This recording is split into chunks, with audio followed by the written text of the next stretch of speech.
Today I'd like to do a more complete review of this book. It's the Nelson Thinline Reference Bible, New King James Version. It's a red letter edition. And I did an unboxing video for it the other day. This is the slip cover it comes in. And so since I've already done one video on it, I'm going to do my fly-through very rapidly today and not spend as much time with the tour as I normally do. At points in the video I plan to do some comparisons with three other books. This is a 1980s era New King James Version Reference Bible with the Biblical Cyclopedic Index that they used to put in. It is also a red letter Bible. One that's very close to the Thinline Reference Bible is this one. This is a Holman ultra thin. It's a large print ultra thin, and this is the box for it. Had it for quite a few years now. See, from the physical perspective, they're very close in dimensions. This book, the Nelson large print thin line, is 9 9/16 inches tall, 6.5 inches wide, and 1 1/8 inches thick. And you see these two are very close in dimensions.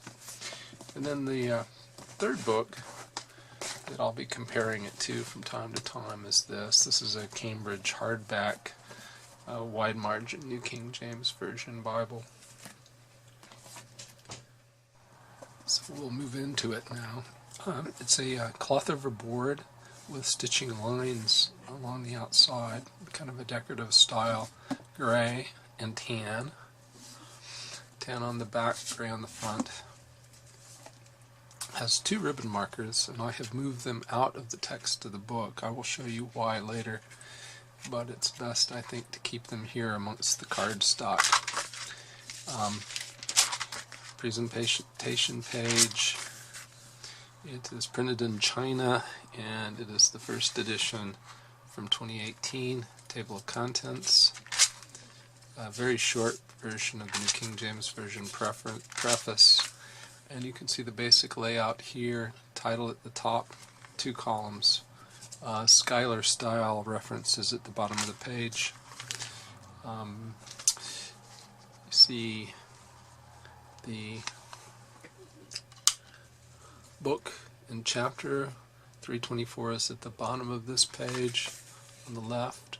127 is the first full verse on that page. Page number 2. Page number 3.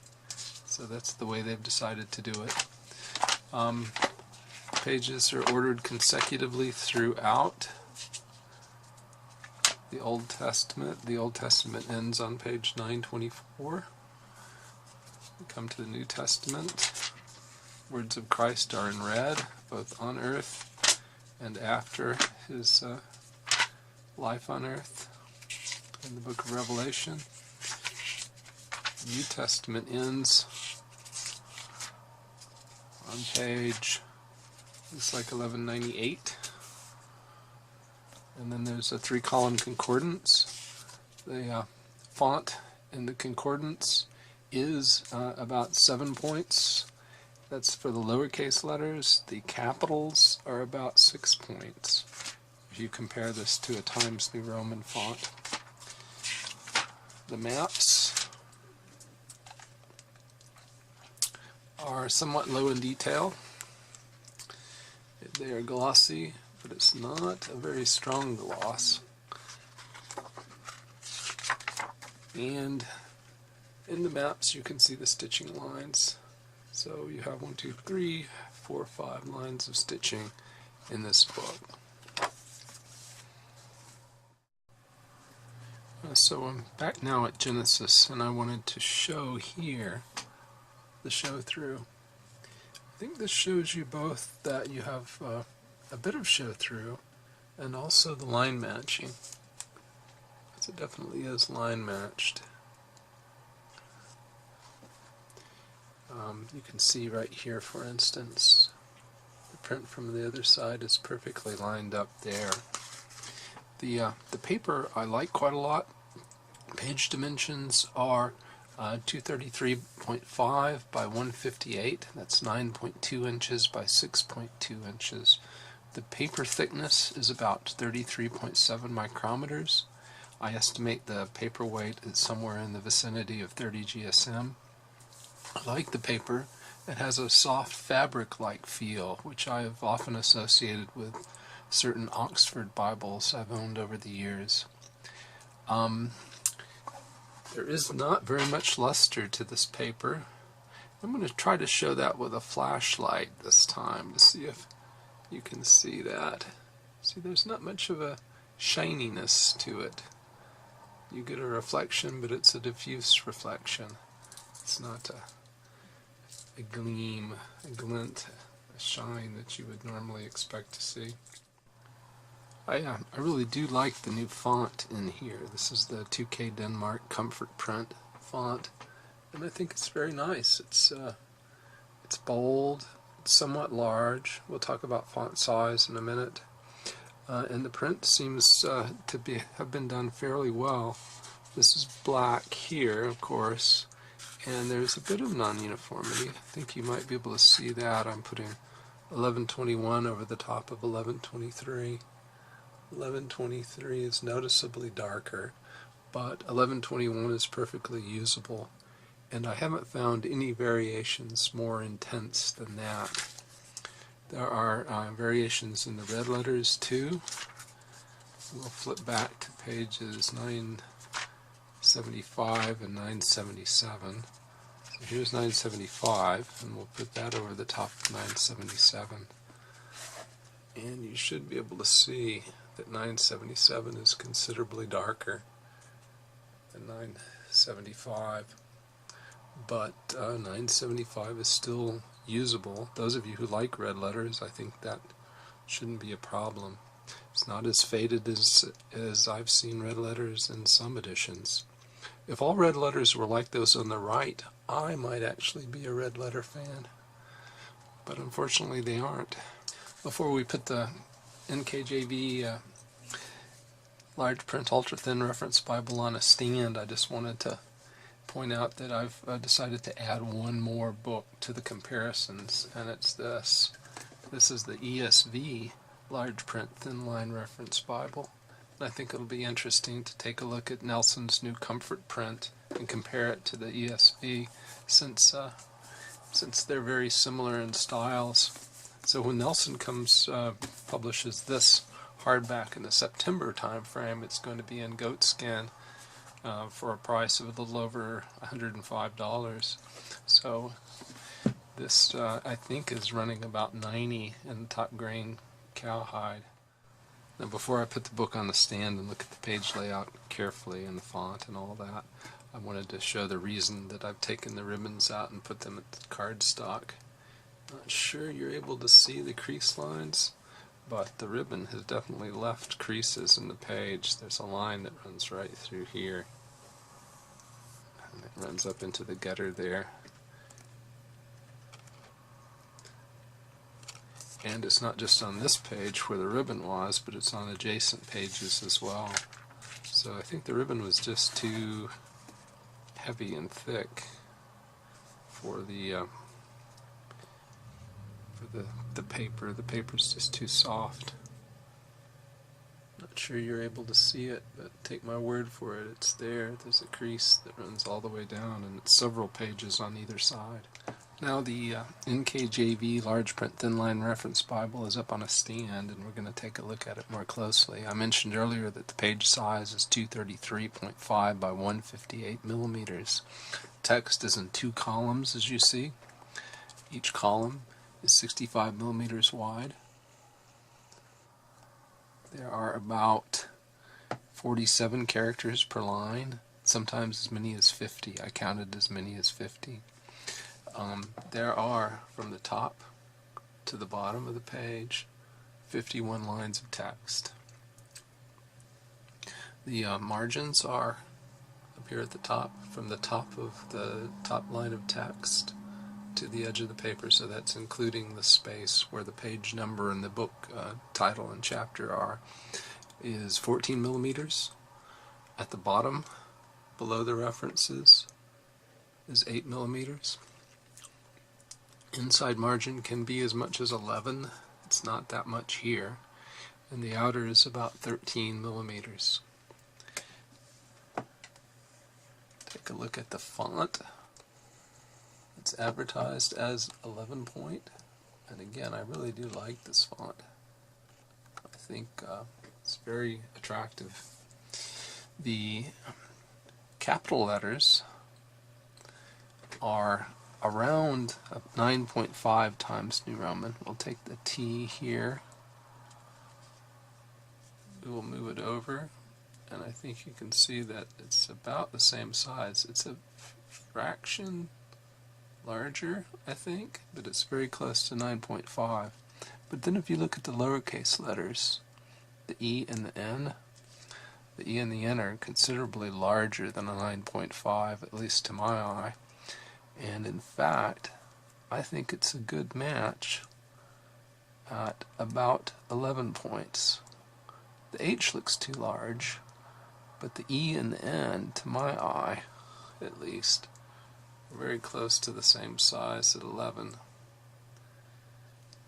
When I look at it in person, it looks closer. On the camera, I think it looks a little better, maybe at 10.5.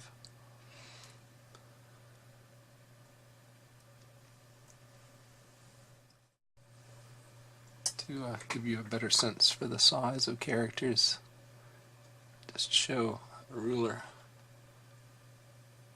on the side in each direction.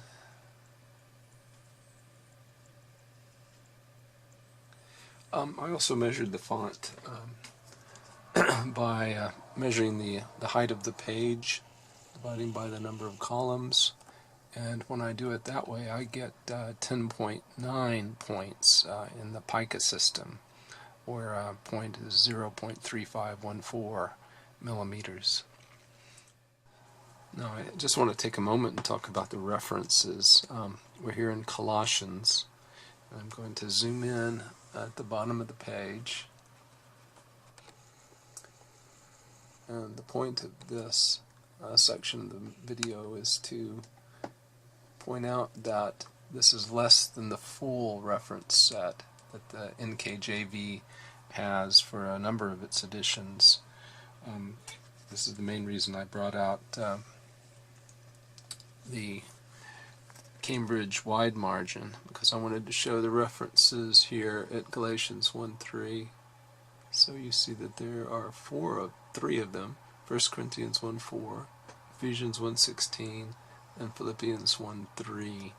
That's the same reference set that you'll find in the Reformation Study Bible, New King James Version, in the New King James Version Study Bible.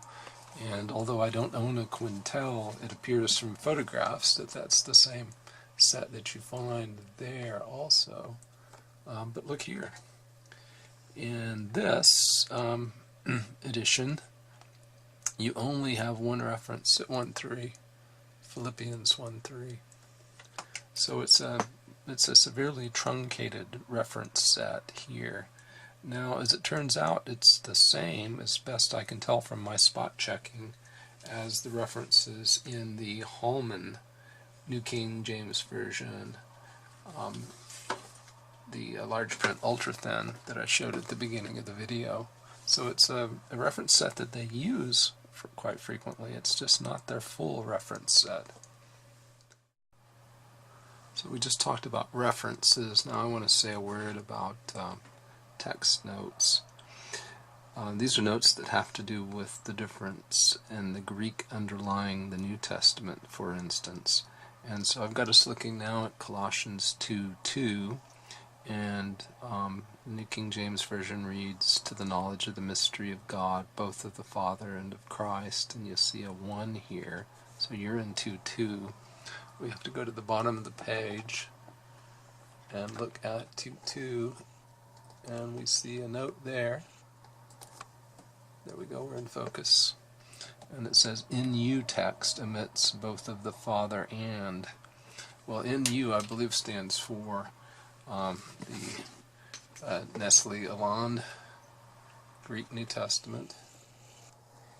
That's the N, and then the U, I believe, is UBS Greek New Testament. The text in the Nestle-Aland and the UBS are the same. So the text note is telling us that the critical text, that the committee that makes the UBS and the Nestle-Aland Greek text differs from the NKJV text. They're following the Textus Receptus. You also see notes here for the M text. The M text is the Hodges and Farstad majority text, which is based on the majority of readings from the texts that were preserved in the Old Byzantine Empire. So it's good that they have those. So we have a truncated reference set, and we do have the text notes. So now we know when the NKJV's Textus Receptus differs from the text in the modern critical text, which drives translations like the New American Standard and the English Standard Version. And that's good. It's good that they show those. That's one of the big advantages of the New King James Version. Just spot checking, it appears that we have the text notes. I haven't found any that are missing. I would prefer to have had the full reference set, but I guess it's okay to have the truncated, the cut down reference set that's used in a number of editions. But the thing that bothers me, and in my mind it's kind of a fatal flaw in this edition, is that it doesn't have the translation notes. Here at 2.8 you see the word cheat, and I do not understand, I've never understood why the New King James Version has chosen to use cheat there. The King James Version has spoil at that point. If you look in the Greek, this is the TBS Textus Receptus. It says, take care, watch, not anyone should be one who takes you captive, plunders you. The word here is sulagageo. This is a participle form of sulagageo.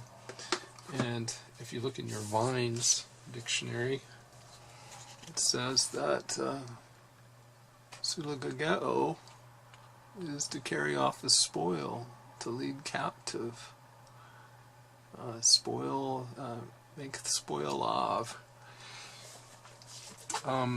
And in other editions of the New King James Version, you'll see a note here at 2.8. Let's just look down to see what we find at 2.8 here.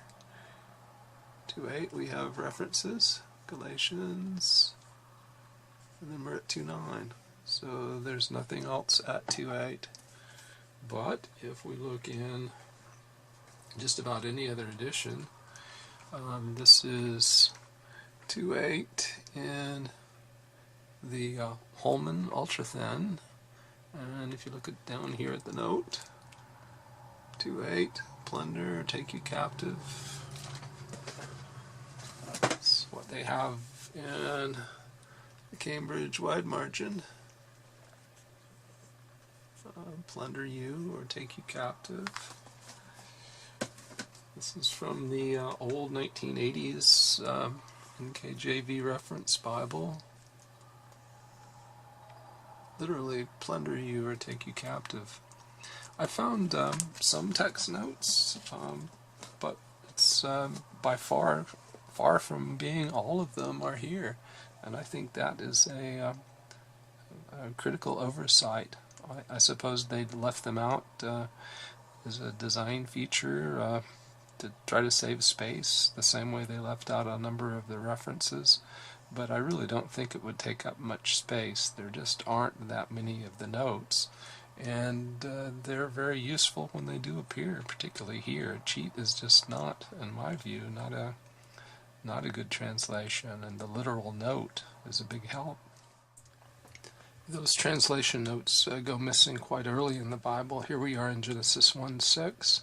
Then God said, "Let there be a firmament," and there's no note here. There's no symbol at firmament. There's nothing down below at 1:6 other than one reference to Jeremiah 10:12. if you look in the Holman large print ultra thin at 1/6, it says, then God said, let there be a firmament, and there's a 1 to the left of the word firmament, and you go to 6 in the center column, which is a better place to put references in my opinion. You have Jeremiah 10:12 again, and then you have the word expanse.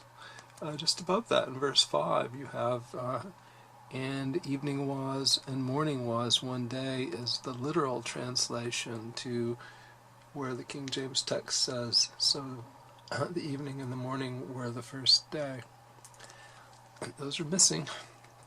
Now, what I'd like to do is to do some comparisons, and we'll start with the English Standard Version, that thin line edition, and we'll show it against the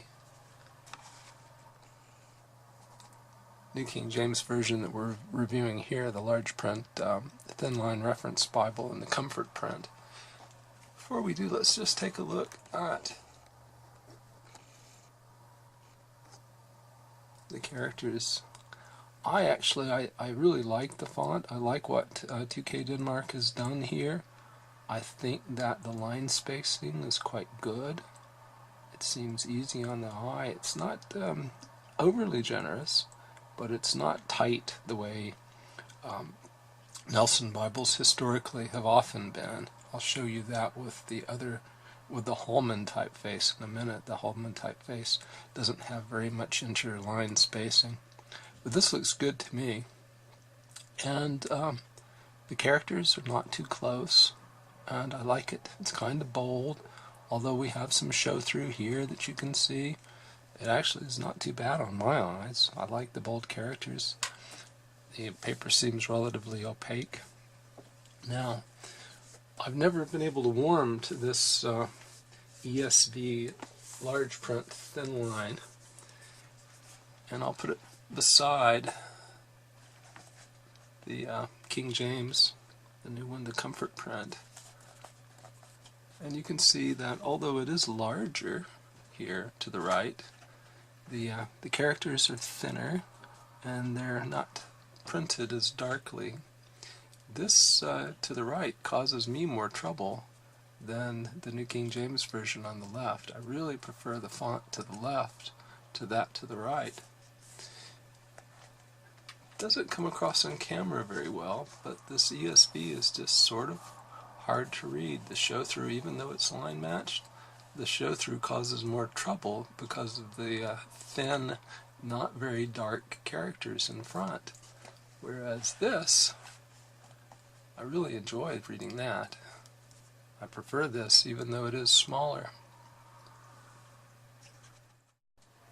You are now looking at the Cambridge NKJV wide margin Bible, and it has very nicely printed, crisp characters. The line spacing is not very good. They're kind of tightly spaced, and to my old eyes, looking through my trifocals, this is just too small. I did another video where I compared this book to the 1980s Nelson NKJV wide margin, and the Nelson, in my view, was superior then, even though it also had a leading issue. But this is the Cambridge compared to our NKJV Comfort print, Comfort large print Bible that we're reviewing today, and it's amazingly, to me, it's amazingly superior, the job that they're doing today. This on the right not only is larger, but it seems to be printed more darkly, and I would really like to see a large print wide margin Bible like this. It might have to be fairly thick, but that would be a pleasure to be able to use something that's printed as well as this on the right. And now you are looking at the Holman New King James Version large print ultra thin reference Bible, and I really like this one a lot in every way except the line spacing. this leading is just very tight. There's very little, as you can see, very little white space between the lines, which makes it unpleasant to read. There is some show through, but it's not that bad. The characters could be bolder, but the biggest problem is with the line spacing. It has center column references, which is great. They are unfortunately in column order and not in page order. So rather than like in an older style King James version where the references run down the page and they apply to both columns. And these references apply to the left column first, and then about the middle of the page, way down here, they start applying to the right column. So you're really good in the upper left. Your references are right next to you. And they're really good when you get down to the lower right because they're next to the verses again. But in between, they kind of go askew. I guess it's just too much trouble these days for Bible publishers to do the work to move the references to the right location. They may view these styles as too transitory to put in all the effort. But even so, the center column references are much superior to those like in the Schuyler and in the Crossway Bibles where they put them at the bottom of the page or in the corner somewhere. Just looking here quickly, there is a translation note here at 413 in the Holman, Iniquity. There is no such translation note at 413 here in the Nelson. So there's an awful lot to like about this old Holman, except for the line spacing. It's just too cramped. Okay, now let's look at this next to the Bible we're viewing today. And we'll show the superiority of the comfort print. This is where it really shines. I'll line up verse 6 with verse 6 so that you can see them next to each other. And line spacing is much better on the right. It's much darker to the right. Bolder. The font size looks to my eyes to be about the same. I prefer the verse by verse organization here to the left. I prefer the narrow columns to the left over these wide columns. So I think this actually would be better if they printed this book on this paper with this font in this style, verse by verse format. I think that might be the best of all worlds, but unfortunately this is what's popular these days, the paragraph by paragraph format, and apparently a lot more people like wide columns than like narrow columns. So us verse by verse narrow column people, I think they're trying to drive us into a King James mostly position, because that's about all that's available these days that suits our tastes. For our final comparison, I've put the old 1980, it has the 82 text. It's a 1980s King James Reference Bible with the Cyclopedic index. And just like the Holman book, it has the narrow columns. I think the paper's better here than in the Holman. It's a bit thicker and it's less reflective. This also has the narrow columns of text, which I like. Just like in the Holman book, they are too close. You see how this descender on the Y and that ascender on the D are just so close to each other. This does cause a little trouble with the eye. My biggest problem with this, though, is that it has red letters in the New Testament. This text, by the way, is the same text, although not printed as boldly. The same text that was in the old Nelson wide margin New King James Version. So this is a wonderful layout. It's just very nice. Just they need a little bit more leading here, and if they took the time to put the verse center column references in the right order so that they apply right next to verses that they go with, it would be fantastic. But wow, what if they used the new font in this? Maybe a smaller size, but just imagine how that would look. So here we are, I'm trying to put 17 next to 17. It's a little hard to do. But the paper is so much nicer on the right. It's thicker, nicer feeling paper. There's actually, I think there's less show-through perhaps on the right than on the left. The characters are so attractive on the right in the new Comfort print, better than the ones on the left. They've taken care to put plenty of line spacing between the lines.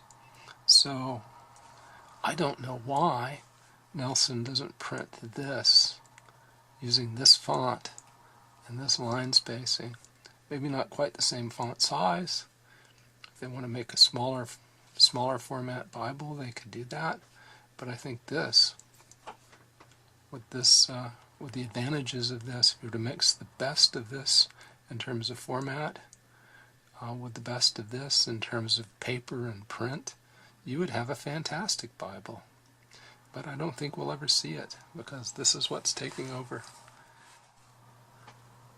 Well, I think Nelson deserves to be thanked for what they're trying to do. The Comfort print font is very nice. All kinds of great things about this Bible. The paper's very good. It seems to be fairly opaque. The print is nice and bold and attractive. The line spacing is good. The tracking is very nice. It's a pleasure on the eyes. Even with this format that I don't like, the two wide columns with the references thrown down to the bottom of the page, I would sincerely have liked to have gotten this in goatskin. But for me, not having text notes is just fatal. I think I'll just do without. It's quite unfortunate, because I really think that publishers who are working to try to improve the quality of their Bibles really should be rewarded. I mean, it wasn't that long ago when a book like this would have had a glued binding, shiny paper, all kinds of show-through. The red letters would have faded to almost white in places.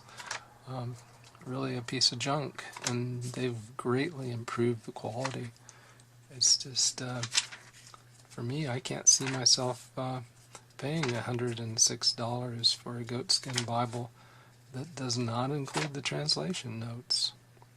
Well, so on that sad note, I hope you didn't enjoy the looks at this, and the close-up looks and the comparisons with the other King James editions. And if you did, please like, please comment, and subscribe to the channel. And thanks very much again. Thanks very much for watching.